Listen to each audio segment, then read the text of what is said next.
Hi, second graders. Ms. Letchworth here to provide you with a few tips to help you as you finish your Hummingbird Steps of Pollination.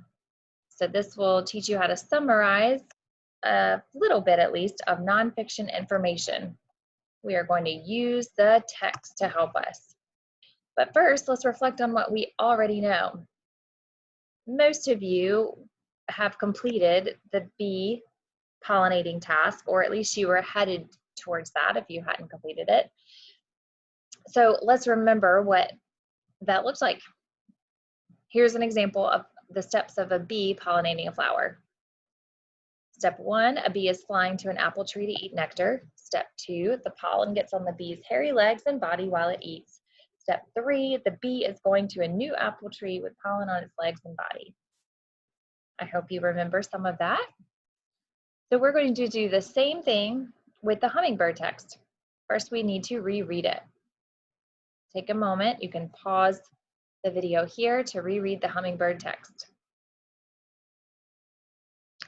Then we'll locate the paragraph that tells about how a hummingbird pollinates. I have circled that for you. In this last paragraph, we will zoom in on the sentences that explain the steps of a hummingbird's pollination. I will read them for you here. When hummingbirds put their beak into a tube-like flower, some of the flower's pollen can get on them. Then, when they go to sip nectar from another flower, they move the pollen to that new flower. If the pollen lands in the right place in the flower, the plant will grow new seed. After that, we need to cover the text and say the 3 steps in our own words.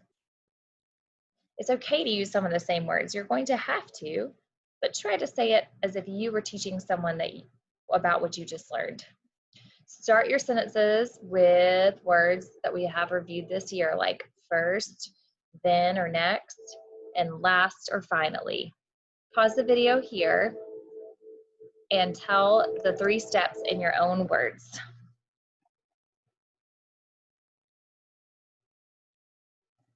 Finally, it's time to write and illustrate those steps. As I always say, if you can say it, you can write it. Remember to use careful handwriting. Start each sentence with a capital letter. Use correct end punctuation and commas when you need them. And include a scientific drawing for each step. I have included a link below to the Art for Kids Hub on YouTube that tells you or teaches you how to draw a hummingbird. Let your teacher know if you have any questions about content to start this week.